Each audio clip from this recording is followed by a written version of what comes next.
स्वागत है मित्रों आपका साइंस जोन में, जहां आप स्टडी कर रहे हैं क्लास 10th और 9th की साइंस का।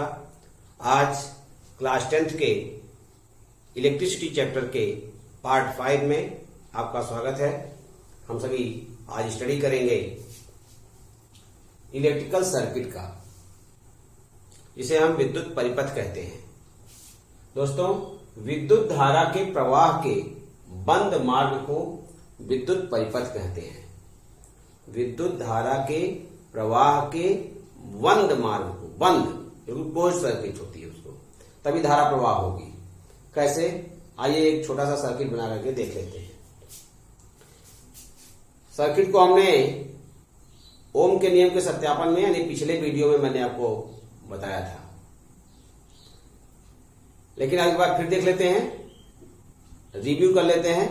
आइए, हमने एक बैटरी ले लिया, बैटरी में एक कुंजी लगा दी, कुंजी के बाद हमने अमीटर लगा दिया। ध्यान रहे कि बैटरी के धन सिरे की ओर अमीटर का धन सिरा जोड़ना है। इसमें कोई भी उपकरण जोड़ दीजिए। एक सरल परिपथ अगर बनाना है तो इसमें एक बल्ब लगा दीजिए और बल्ब लगाने के बाद इसको ला करके यहां बंद कर दीजिए। अब ये अभी बंद नहीं हुआ है, अभी ये खुला है। होता यह है कि जो हम लैब में कुंजी का प्रयोग करते हैं, ये पीतल की एक कटोरी से दोनों तरफ से घिरी आकृति है और इसके ऊपर एक पीतल का पिन लगाया जाता है। ऐसे पिन लगा देते हैं तो ये दोनों पिनें आपस में टच कर जाती है, दोनों पत्तियां आपस में टच कर जाती हैं, तब धारा का प्रवाह शुरू होता है। यहां पर हम कुंजी को बंद करना कहते हैं। व्यवहार में क्या है? व्यवहार में जब कहते हैं स्विच ऑफ कर दो तो बल्ब बुझ जाता है, लेकिन यहां जब हम कहेंगे कुंजी बंद कर दो, प्लीज क्लोज द की, तो हमारा क्या होगा? ये सर्किट प्रारंभ हो जाएगा, सर्किट पूरा बंद हो जाएगा। अब जब तक पूरा सर्किट बंद नहीं होगा तब तक धारा का प्रवाह नहीं होगा। किसी कारणवश हम लोगों ने देखा होगा, अब तो एलईडी का जमाना है, पहले विद्युत बल्ब प्रयोग होता था और यहां बल्ब का तंतु थोड़ा सा ऐसे ब्रेक हो जाता था तो बल्ब का जलना बंद हो जाता था, अर्थात धारा का प्रवाह बंद हो जाता था, रुक जाता था। तो ये हमारा एक सरल परिपथ है। कभी कभी हम अमीटर का प्रयोग नहीं करते हैं। अमीटर किसी भी परिपथ में प्रवाहित संपूर्ण धारा का मान ज्ञात करने के लिए प्रयोग में लाया जाता है। अगर हम इसी को थोड़ा सा और मॉडिफाई कर दें तो हम इस विद्युत बल्ब के विभव के अंतर को जान लें, तो यहां पर हम वोल्ट मीटर का प्रयोग कर लेंगे। V से वोल्ट मीटर को प्रदर्शित किया जाता है, A से अमीटर को प्रदर्शित किया जाता है। अब हम कहते हैं कि भाई हमको बल्ब में धारा का मान थोड़ा घटाना बढ़ाना है, तो हम एक धारा नियंत्रक भी जोड़ दें इसी में। तो यहां पर हम एक क्या करें, धारा नियंत्रक जोड़ दें। ऐसे ये धारा नियंत्रक का साइन है, ऐसे धारा नियंत्रक एक जोड़ दीजिए इसमें। जितना ही आप बढ़ाते जाएंगे, उपकरणों को जितना ही बढ़ाते जाएंगे, उतना ही आपकी सर्किट कठिन होती चली जाएगी। सरल परिपथ में, जो हम सरल परिपथ कहते हैं, उसमें एक बैटरी ले लेते हैं। हम जानते हैं एक से अधिक सेलों को जब जोड़कर काम में लिया जाता है तो उसको हम बैटरी कहते हैं। तो बैटरी ले लेते हैं, एक कुंजी ले लेते हैं जिसको हम स्विच कहते हैं, और एक बल्ब लेते हैं, और ये सरल परिपथ हमारा तैयार हो जाता है। अब अगर हमको इसमें धारा का मान ज्ञात करना है तो अमीटर जोड़ दें, और अगर हमको इस बल्ब में भी बल्ब के सिरों का विभवांतर ज्ञात करना है, कितना बल्ब में धारा व्यय हो रही है, तो हम एक वोल्ट मीटर जोड़ें। धारा का मान घटाएं बढ़ाएं तो रियोस्टेट इसमें जोड़ दें। तो इस प्रकार से हम बढ़ाते हुए या घटाते हुए धारा को भी हम जान सकते हैं। धारा का मान घटाएंगे तो बल्ब धीमा जलेगा, धारा का मान बढ़ा देंगे तो बल्ब का ज्योति जो है, ताप ज्योति अधिक हो जाएगी तो बल्ब तेज जलने लगेगा। तो इस प्रकार से सर्किट हमारा तैयार हो जाता है। अब हम इस सर्किट में प्रयुक्त युक्तियों के लिए कौन कौन से संकेताक्षर प्रयोग में लाए जाते हैं, इस पर भी हमको आज चर्चा करनी है। कौन कौन से संकेताक्षर प्रयोग करेंगे, तो 3-4 तो मैंने यहां बता दिया है। बैटरी के लिए ये, और सेल अगर आपको प्रयोग करना है, देखिए हमने यहां सेल लिया है। सेल के लिए आप ये एक बड़ा पॉइंट, एक छोटा, एक बड़ी लकीर, एक छोटी लकीर अगर आप प्रयोग करते हैं तो ये सेल है। अगर आप एक से अधिक बड़ा पॉइंट, एक से अधिक छोटा पॉइंट प्रयोग कर लिए, जैसे मैंने इसमें 3 सेल प्रयोग कर लिया, तो ये बैटरी हो गई। बल्ब को दिखाने के लिए हमने यहां बल्ब बना ही दिया है, आप देख ही रहे हैं। ऐसे घुमा करके यहां ऐसे बल्ब को जोड़ दीजिए, बल्ब बन गया। यहां भी प्लस माइनस होता है। प्रतिरोध को बनाने के लिए ये प्रतिरोध का साइन है। अब ये जो प्रतिरोध का साइन मैंने आपको बताया है, कभी कभी परीक्षा में पूछ लिया जाता है कि भाई अपने आसपास प्रयोग होने वाले किसी एक प्रतिरोध का नाम बताइए। अब आप प्रतिरोध का नाम नहीं बता पाते। कोई भी ऐसा उपकरण जिसमें धारा व्यय होती है, जो धारा को व्यय करता है, वह प्रतिरोध कहलाता है। जल्दी जल्दी अपने अगल बगल खोजिए, 1-2 को दिमाग में सोचिए, फिर मैं बताता हूं। आया?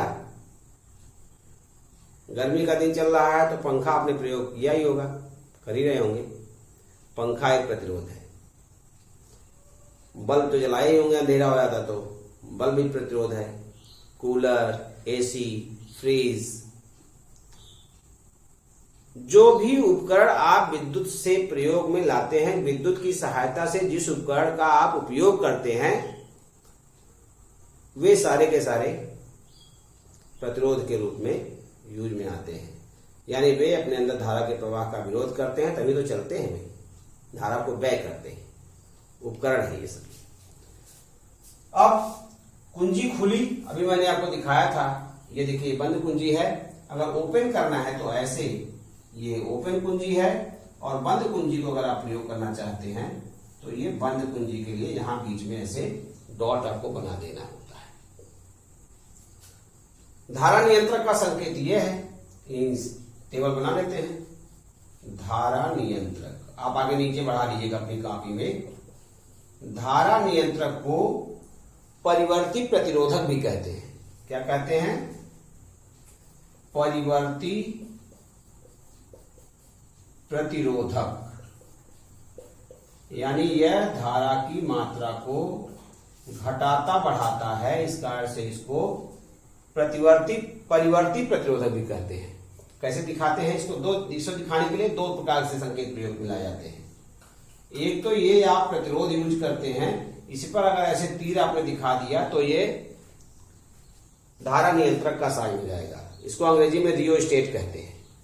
और दूसरा साइन इसके लिए प्रयोग में लाते हैं, जैसे मैंने यहां बनाया है, ऐसे थोड़ा टेढ़ा मेढ़ा लाइन खींच करके, और यहां से इस प्रकार का एक लाइन दिखा देंगे आप। इसको जरा बीच में ले जाएंगे, ऐसे ले जाकर दिखा देंगे आप। बीच में किनारे कहीं में दिखा देंगे तो कोई दिक्कत नहीं है, ठीक है। यह भी धारा नियंत्रक का संकेत है।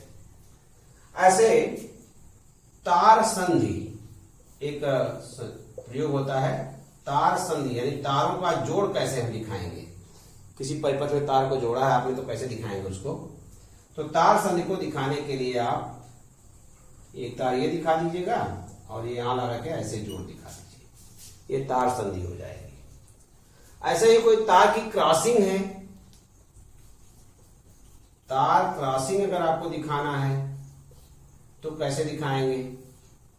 तो आप एक तार दिखा दीजिए ऐसे, और इस पर से ऐसे ला करके थोड़ा सा घुमा करके ऐसे ला दीजिए, ये तार क्रॉसिंग हो जाएगी।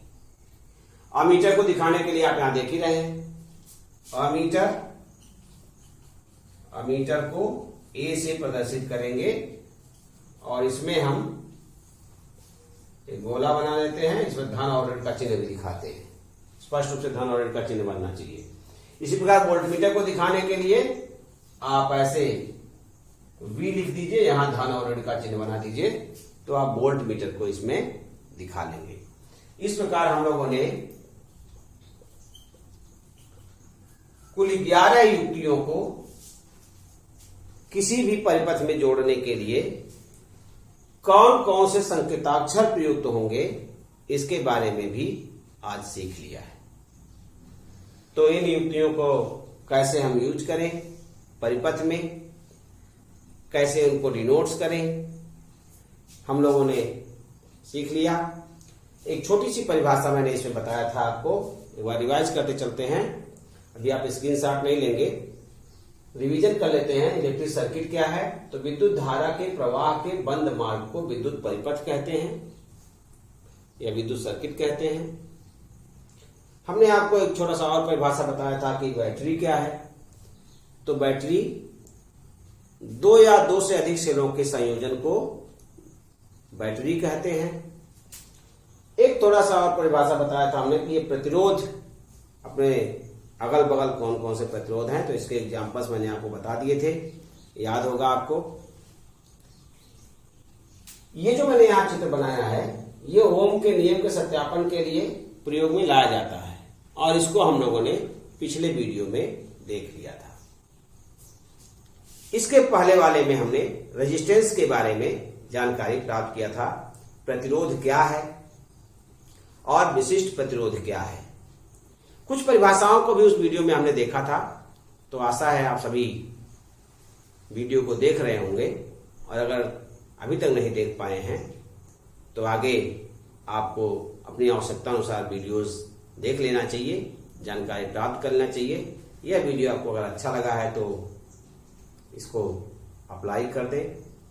अगर चैनल को अब तक सब्सक्राइब नहीं किया तो सब्सक्राइब भी कर दें, और साथ ही अपना कमेंट्स हमें जरूर भेजें। बहुत बहुत धन्यवाद।